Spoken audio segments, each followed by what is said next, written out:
atas nikmat dan karunia-Nya dikumpulkan di sini di tempat yang baik, berkumpul dengan orang-orang yang baik dalam kegiatan yang baik.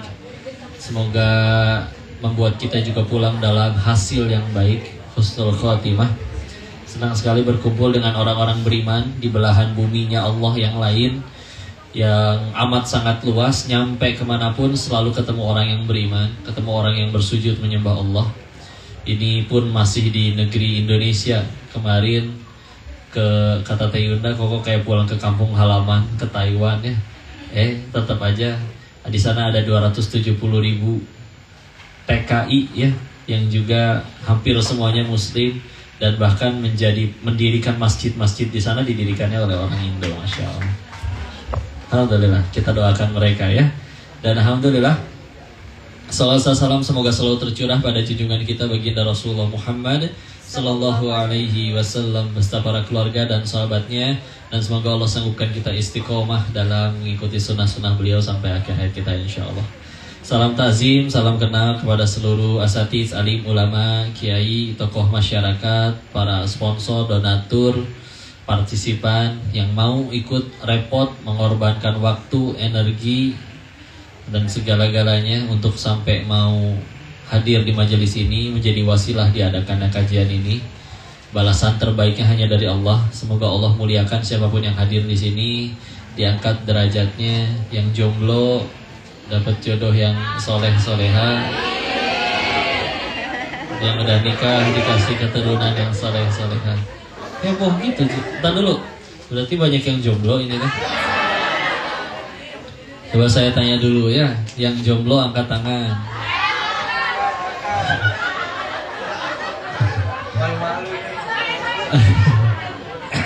Enggak, entar dulu. Mungkin saya kurang jelas nanyanya ya. Tolong bedakan jomblo dengan janda, Wi.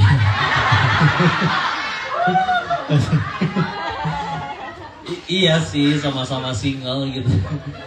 Tapi kan, saya nanya kayak gitu juga bukan maksudnya pengen nafkahin, bukan ya.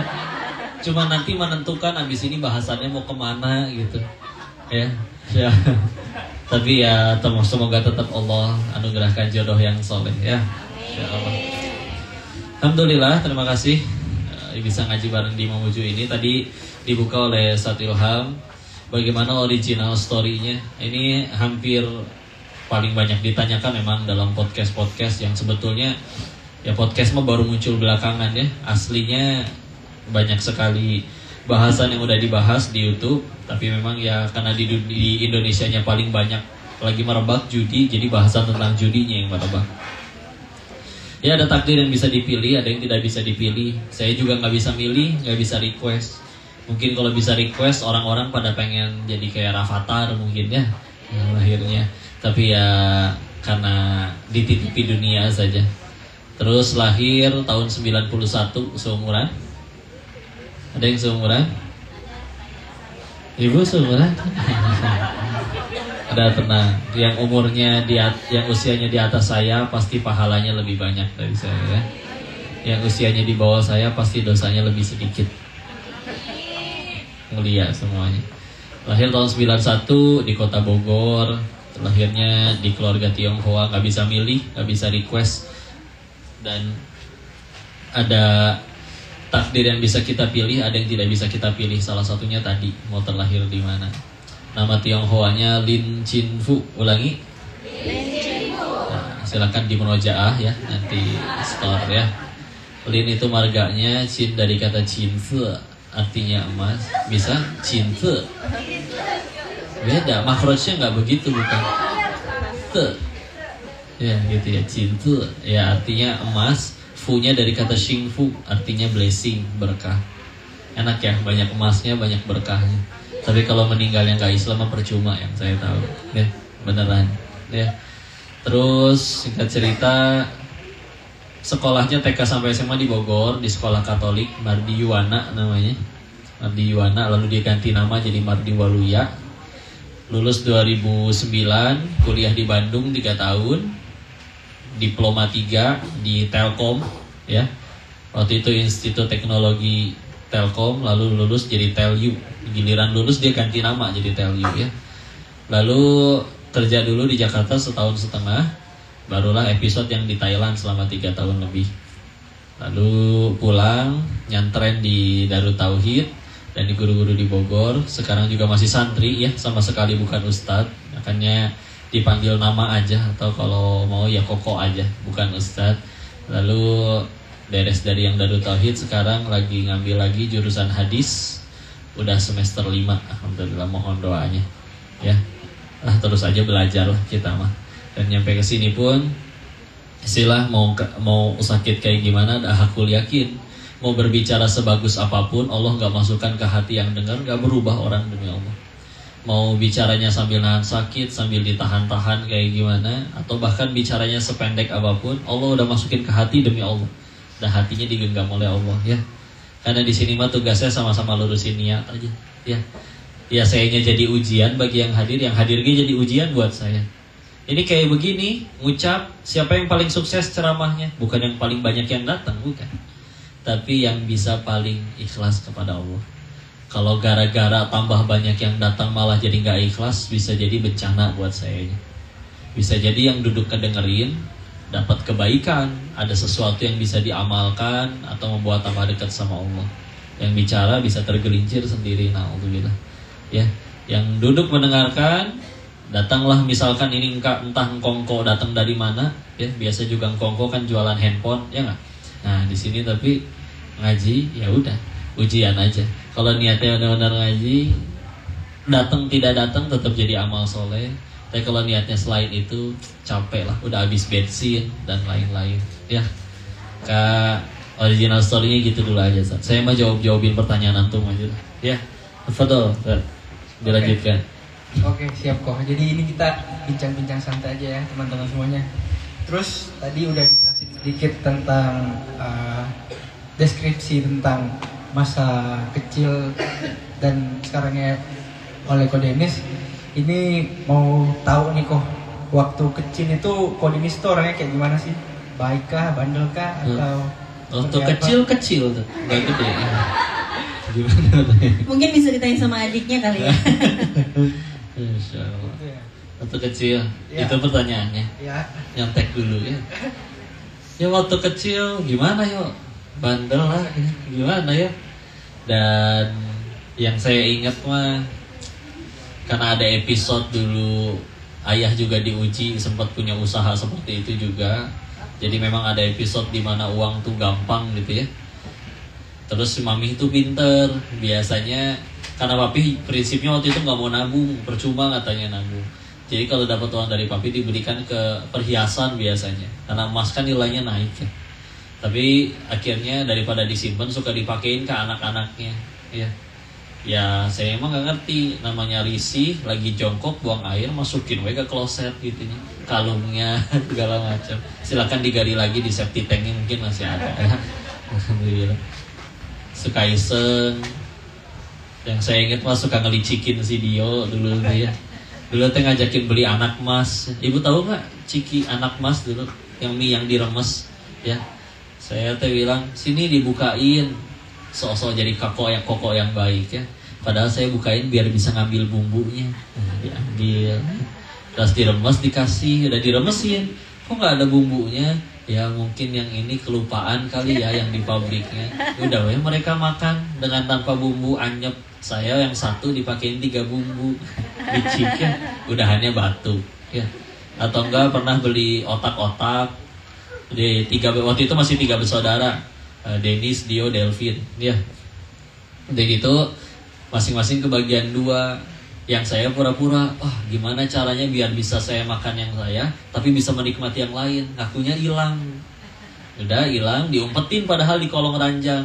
Jadi yang punya si Dio sama si Eping berdua kami makan 3-an. Udah gitu, kenyang, bahagia. Udah gitu Allah takdirkan hukumannya dibikin lupa. Baru ngehnya 2 minggu kemudian. Kok ada bau busuk, nggak enak di bawah ranjang teh. Taunya otak-otaknya udah busuk. Udah basi ya. Ya gitulah kalau jadi orang jahat ya. Terus sama sekali bukan anak yang baik, nggak berani mengaku anak baik, anak berbakti, banyak ngerepotin, banyak mintanya, banyak nangisnya. banyak zolimnya ke adik-adik, makanya sama sekali tidak ada kebaikan pada diri ini. Kalau ada pun Allah menolong aja, diri ininya layak Allah hukum asli. Itu tahu-tahu udah segede gini, nggak tahu usianya sampai berapa. Mohon doanya. Iya, baik kok. Terus ini kan kita ada riset juga nih tentang Kodenis nih sebelum Kodenis datang. Dulu tuh katanya sih kalau saya lihat di podcast atau di internet, dulu orang tuanya Kodenis juga bapak sih itu bandar juga dulu ya. Iya pernah. Itu tuh bandar judinya bandar judi apa sih kok? Bola kah atau apa aja, maunya apa, lengkap semua ada dulu. Ya lengkap, ibarat ya zamannya ya kita lihat ya orang Cina kalau buka toko biasa kan barangnya nggak satu ya, apa aja dibikin lengkap. Nah untuk usaha kayak gituan juga, cuman memang ya ketika ya inilah nanti perannya syariat ya. Kalau orang nggak ngerti syariat, jadi yang penting tuh pikirannya nggak zolim gitu. Kan kalau misalkan ada orang pegang hand itu baru zolim. Tapi kan kalau menang pun kami bayar, jadi kami zolimnya belah mana gitu. Jadi sempat usaha seperti itu dan lengkap ya, dari yang bola, yang togel, yang datang kita nukerin chip main di mejanya, meja bakarat, meja roulette, yang tolong dibikin tutup semuanya. Allah bisa. dibikin bangkrut gitu Pak? Ya berhenti, selain juga karena memang faktor-faktor yang lain, tapi akhirnya lanjut ke online orang-orang kan, karena ada yang nyari jalannya akhirnya buka di online sampai sekarang merebak di online gitu Sir. Jadi waktu istilahnya Koko itu kena bencana ya dulu ya dan keluarga. Waktu itu hidupnya Kodenis gimana kok waktu kena bencana itu, apa yang dipikirin, kemudian apa yang dilakuin pada saat itu? Berkebalikan dari yang dulu ya berkelimpahan harta ya, sampai ya kendaraan banyak dan yang lain-lain. Ini sampai ke titik bayar uang sekolah pun tidak bisa, menunggak 8 diselip dari uang jajan sehari 1000 nggak jajan. Jadi baru makan lagi tuh pas udah pulang ke rumah sore, ngiriin aja ngelihat orang jajan-jajan di sekolah, ditabung 1000 kekumpul waktu itu udah 21.000. Tapi diminta boleh nggak pinjem bahasanya buat beli beras buat kita makan sama-sama. Nah nyampe di tingkatan kayak gitu, nyampe sampai harus ada hutang ke sana sini. Dari yang tadinya orang pas ada yang banyak duit katanya banyak yang aku saudara, giliran udah nggak ada, kenal juga pura-pura nggak kenal ya. Dan juga nyampe ya harus ada hutang ke pihak lain, yang dihutanginya pun sampai berkata kalau miskin tuh nggak usah sekolah, anak-anaknya miskin mah miskin aja. Ada yang nyampe ngatain kayak gitu juga ada ya. Tapi ya alhamdulillah surganya bukan di mulut orang gitu ya. Terus banyak masalah, akhirnya Kodenis kerja di Jakarta terus pergi ke Thailand gitu ya kok ya. Singkat cerita begitu ya, akhirnya dengan bukan karena masalah aja sih, yang paling utamanya mah iman saya lemah, udah gitu aja. Makanya berangkat ke sana. Korupsi itu jahat, tahu ya, sama saya juga waktu itu tahu judi itu nggak boleh gitu ya. Tapi ya udah karena lemahnya iman, akhirnya berangkat ke sana tergelincir sampai ujiannya diganti akhirnya, dari tadinya ujian kesempitan jadi ya. Ini sebelum kita masuk ke part mungkin nanti bisa diceritain sedikit pengalaman di Thailand kok. Ini barangkali part yang paling ditunggu-tunggu oleh teman-teman ya. Apalagi yang laki-laki ini kayaknya masih banyak kok yang kayaknya di sini terjerumus lah, istilahnya begitu. Jadi ada yang main slot di sini.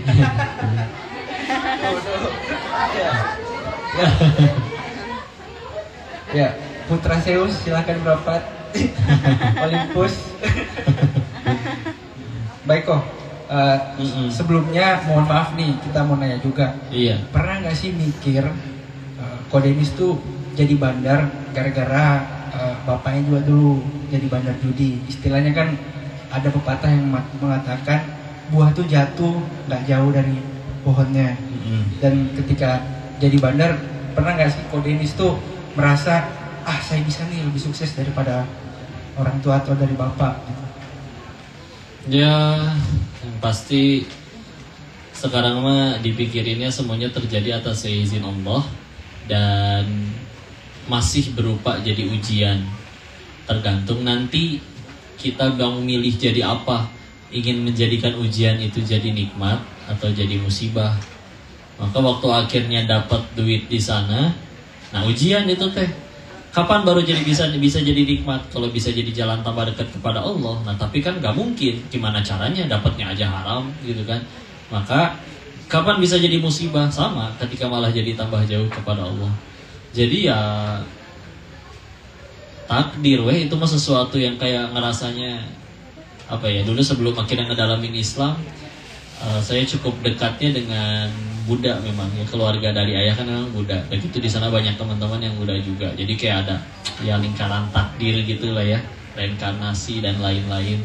Jadi kayak ngerasa udah ada garisnya dan yang lain-lain. Tapi setelah dipikirkan kembali, ada kadar kitanya juga sih yang nanti akan dihisap oleh Allah. Kita mau jadiin itu apa nih? Mau jadi pilihan apa? Kan aslinya kalau saya nggak mau berangkat ke sana juga nggak ada skenario seperti itu. Ya, cuman ya udahlah, mau disesalin, amat sangat disesali, tapi ya juga udah lewat. Tinggal gimana caranya sisa usia dari Allah ini mudah-mudahan bisa digunain untuk jadi jalan yang lebih baik. Mudah-mudahan, mohon doa dan nasihat. Terus ketika di sana kok itu bisa dikatakan kalau Kodenis itu di sana sukses gitu ya Pak? Sukses dalam artian karir Ya, seperti tergantung itu. sudut pandangnya ya. Terus? Tapi kemudian apa yang kemudian menjadi titik balik Kodenis sampai mau meninggalkan kehidupan yang ada di Thailand pada saat itu? Baik, istilah ini izin dirangkumkan ya. Ini paling banyak diceritain juga memang. Jadi yang pertama, ya semua orang pengen bahagia, sepakat ya, itu mah sepakat ya. Ada yang di sini hidupnya cita-citanya pengen menderita gitu, ada? Nggak ada ya, saya pengen bahagia. Nah kan tinggal caranya. Nah waktu itu memang dengan bodohnya diri ini dan juga lemahnya iman yang ngerasa kayaknya di situ bisa bahagia. Ya udahlah, akhirnya berangkat ke sana dan memang dikasih cobain kali ya sama Allah, nih begini rasanya. Tapi ya memang satu, begitulah sifatnya dunia ternyata. Bahagia yang didapat dari nyenengin nafsu sama bahagia yang didapat dengan membuat Allahnya ridho itu amat sangat beda ya. Bisa bosen, bisa biasa aja. Waktu itu sampai kami kesimpulan gitu ya, bahwa kalau ada orang yang ngoyo sampai ngehalalin segala cara untuk pengen jadi kaya, kesimpulannya cuma satu, karena dia nggak pernah kaya, udah gitu. Ada dia nggak pamer, nggak kecentilan dan lain-lain gitu ya. Maka satu yang sudah didapat di sana, ada titik jenuh namanya, dimana kita tahu ya, makan makanan yang kita suka pun, tapi kalau mau makan makanan yang sama selama 3 kali dalam sehari selama 365 hari, ya pasti belenak juga, bisa kumuh ya. Maka satu seperti itu. Dua, orang yang udah mendapatkan lebih banyak dari yang didapat diri ini pun lebih sulit bahagia. Ada yang stres mikirin, nggak ada sopan santunnya, hilang adabnya, dan permasalahan lainnya ya. Yang terakhir, akhirnya saya masih nggak percaya, lihat kematinya, endingnya seperti apa. Cari mungkin kalau masih ada pun udah kakek-kakek, udah pikun, ternyata yang ditemuin ini pendiri kasinonya kemana? Mati kena HIV AIDS. Pendiri kasino itu yang mana? Oh kan masih di penjara, dikhianatin anak buahnya.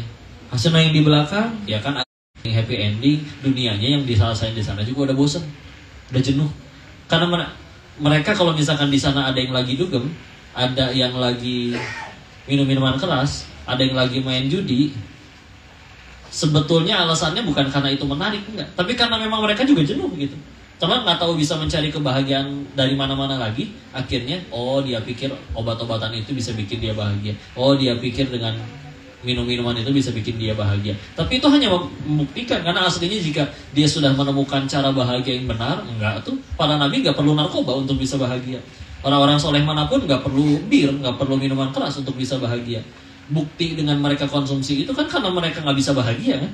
Jadi seolah memastikan bahwa yang mereka lakukan di sana tuh semua salah, makanya pakai cara bahagia dengan cara yang salah. Jadi ya udah, setelah udah nemuin semua, tidak menemukan satu alasan apapun untuk ada di sana, ya udah diperkuat.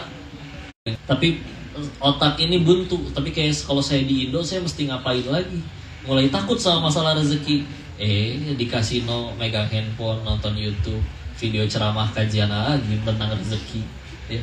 Yang tentang janin itu ingat, kalau udah gede masih takut masalah rezeki, kalah atau sama janin, malu. Janin sholat gak bisa, kerja gak bisa, nyampe rezekinya. Masa udah takut sama masalah rezeki. Kalau masalah rezeki itu yang saya tangkap dari Kodenis itu sebenarnya udah diatur ya semuanya. Gak boleh mati seseorang sebelum dia nerima seluruh rezeki yang telah Allah tentukan harus untuknya. Ya. Tapi biasanya kok kalau saya lihat nih ya, pada kenyataannya banyak nih teman-teman, termasuk teman saya pribadi, banyak yang sebelumnya udah settle dengan kerjanya, penghasilannya juga banyak. Tapi begitu dia mau istilahnya hijrah untuk belajar agama dan hidup dengan nilai-nilai agama yang sebagai muslim yang taat, di awal-awal itu mereka itu patuh kok istilahnya. Tapi pada saat pertengahan menjalani itu mereka kayak ada merasa ada kayak penyesalan dan akhirnya balik lagi melakukan aktivitas sebelumnya. Nah, Kodenis sempat ada di fase itu nggak, kayak istilahnya pernah merasa ada sedikit penyesalan nggak meninggalkan dunia yang sebelumnya? Justru kalau saya masih ada rindu dengan dunia yang di sana, justru jadi bukti bahwa tobat saya belum diterima. Karena kalau misalkan salah satu ciri kata guru ya, kalau tobatnya diterima, dia akan membenci kemaksiatannya yang dulu. Ya. Maka kalau misalkan diri ini masih rindu, maka malah jadi pertanda buruk bagi diri ini. Waduh, jangan-jangan selama ini tobatnya belum diterima. Naudzubillah, coba udah berapa tahun pulang, udah berapa tahun sujud misalkan, udah berapa kali ngaji misalkan, bahkan udah berapa kali ceramah misalkan, tapi nggak diterima tobatnya, kan masa waduh hancur sekali. Berarti selama ini ngapain aja. Dan kalaupun ia akhirnya balik lagi, seyakin-yakinnya ujung-ujungnya pasti nyari Allah juga. Jadi kalau misalkan ujung-ujungnya pasti akan nyesel dan pasti nyari ketenangan dengan cara yang benar lagi, dengan cara nyari Allah, yang ngapain bolak-balik. Mending kalau masih ada umur. Memang betul sih, maksiat 60 tahun, tobat sehari, asal tobatnya tobat nasuha, Allah ampuni. Tapi kan nggak ada yang menjanjikan kita 60 tahun tersebut. 5 menit lagi sampai 5 menit lagi masih hidup juga nggak tahu ya. Jadi ya sudah sih, tinggal akhirnya ada satu kesimpulan bahwa ya bahagianya itu justru nggak boleh dari yang apa yang kita suka. Karena sejauh ini kita punya yang kita suka, mengejar yang lebih kita suka, udah lebih banyak mengejar yang kita suka, tapi kenapa masih sulit bahagia? Dan jadi pertanyaan, sedangkan ada orang-orang yang udah ngejar yang Allah suka, enggak tuh, hidupnya lebih enak, lebih bahagia. Oke, ya sudah, dari situ udah ketika ada dorongan atau tenang aja. Allahu a'lam. Subhanallah. Jadi itu tadi ya penjelasan dari Kodenis bahwa tidak perlu 100% kembali ke jalannya seperti itu. Akhirnya setelah merasa jenuh di Thailand, kemudian nonton video Agim ya waktu itu, kemudian pulang belajar Islam di Indonesia, dan akhirnya ketemu dengan Teh Yunda. Bidadariku ini. Yang jomblo meronta. Lawafa ya, nanti ada dapat hilalnya sudah terlihat belum? Udah kenal sama Teh Yunda belum? Nah, kenalan atuh ya, insyaallah. Ya, akhirnya ketemu dengan Teh Yunda. Itu bisa diceritain nggak sedikit, Kodenis atau Teh Yunda, terserah.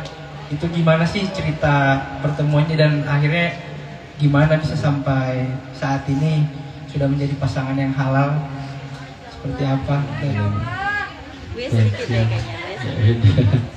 Masya Allah.